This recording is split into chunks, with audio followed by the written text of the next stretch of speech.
सर्वदाश्रेयतु समस्त मंगलानि भवन्तु महालक्ष्मी महालक्ष्मी तस्मात् ब्रह्मेच्च ओम भवत्सवः ओम चतुर्पार्वतीपते हर हर महादेव हर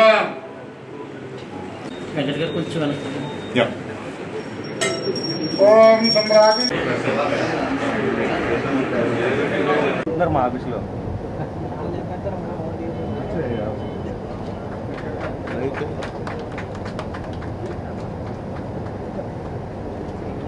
మీరు ఫోటోగ్రాఫర్స్ వెనక్కి పెట్టారు కింద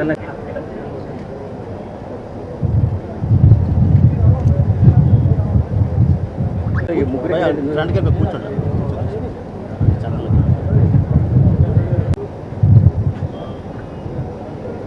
రాజేంద్ర కుమార్ గారికి బొక్క నివాసిగా మనం కోరుకుంటాం. లేదు మేడం వాళ్ళు ఎన్టీఆర్ మెమోరియల్ ట్రస్ట్ కి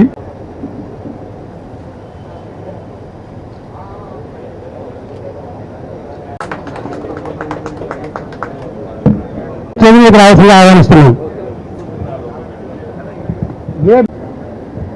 హార్దిక స్వాగతం. పోలీస్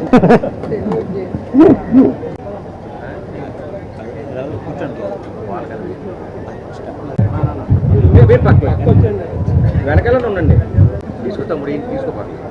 ఇక్కడికి నంబర్ శ్రీ బుచ్చయ్య చౌదరి గారు.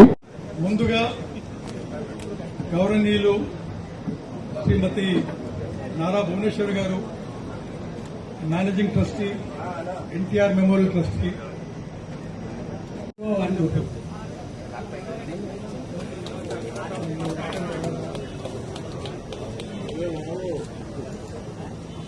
అలాగే గోరెట్ల బుచ్చయ్య చౌదరి గారికి ప్లాంట్ ఇవ్వాల్సిందిగా మేనేజింగ్ ట్రస్టీ భువనేశ్వర్ గారికి కోరుకుంటున్నాను.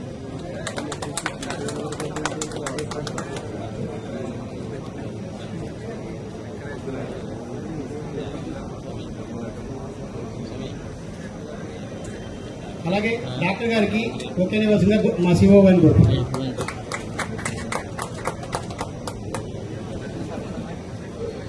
అలాగే నేను ఇప్పుడు చెప్పాను కదా, తోబుట్టులాగా నన్ను చూసుకున్నారు, నన్ను ఆదరించారు, నాకు ధైర్యం ఇచ్చారు. ప్రజలు కానీ మీడియా కానీ అందరూ నాతో పాటు నుంచున్నారు. ఇప్పుడు ఇది రాజకీయాల కోసం మాత్రం కాదు, ఎలక్షన్స్ అయిపోయినాయి. ఇది నా మనసులో మాట.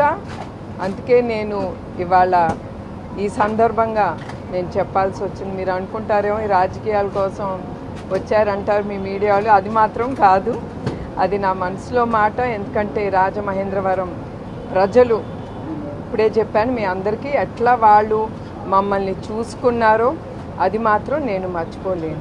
53 రోజులుగా మీరు రాజమండ్రిలో బస్ చేశారు. నిజం గెలవాలి మీరు ఇట అందరిని ఆదుకుంటాం కూడా జరిగింది. దీనికి సంబంధించి మీరు ఎలా ఫీల్ అవుతున్నారు? రాజమండ్రి అప్పుడు ఎలా ఉన్నారు, ఇప్పుడు ఎలా?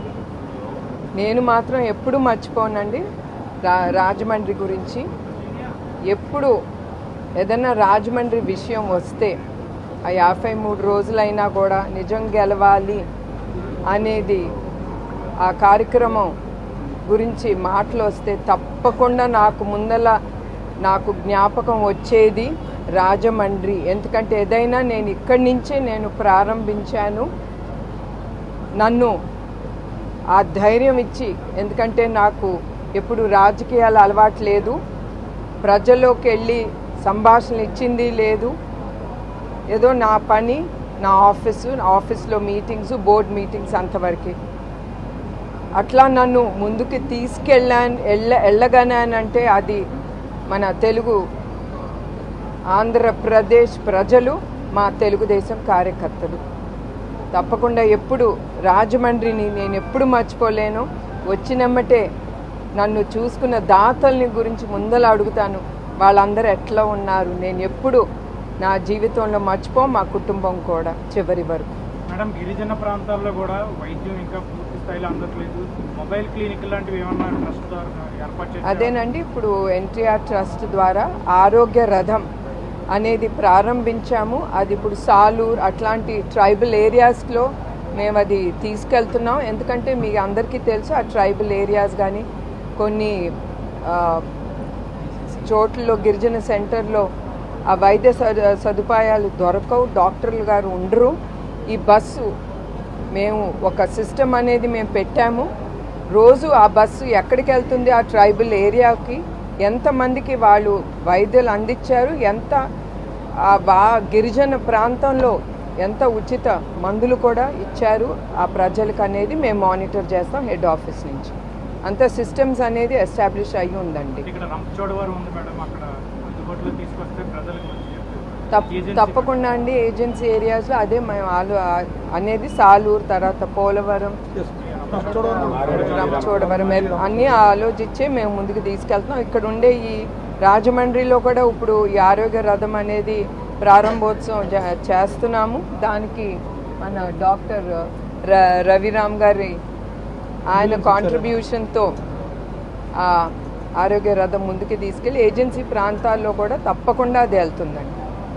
ఎన్నోసార్లు మీరు తిరుమలకి వెళ్ళారు, దర్శనం చేసుకున్నారు. అలాంటి తిరుమలలో లడ్డు కలిసి అపచారం జరిగింది అంటే మామూలు సాధారణ దట్స్ ఓకే అండి, ఇట్స్ ఆల్ పొలిటికల్ ఇది కదండి. బట్ భక్తురాలిగా అఫ్ కోర్స్ అది జరగాల్సింది కాదు. లెట్స్ సీ అది ఎట్లా ముందుకెళ్తుందో. ప్రభుత్వం వచ్చినా రాకపోయినా ఎన్టీఆర్ ట్రస్ట్ ఇప్పుడు ముందు ఉంటుందన్నారు. రాబోయే రోజుల్లో ట్రస్ట్ తరఫున ఎటువంటి కార్యక్రమం చేపట్టబోతున్నారు రాష్ట్ర వ్యాప్తంగా? తప్పకుండా అండి, ఇట్లానే బ్లడ్ సెంటర్స్, తర్వాత న్యూట్రిఫుల్ యాప్ అనేది ఇప్పుడు కొత్తగా మేము మొదలుపెట్టాం. అది ఇంకా యాక్టివేట్ చేసి ప్రజలు అందుబాటులో ఉంటుంది. అది ఫ్రీగా యూజ్ చేస్తున్నారు ఇప్పుడు వాడే ప్రజలు.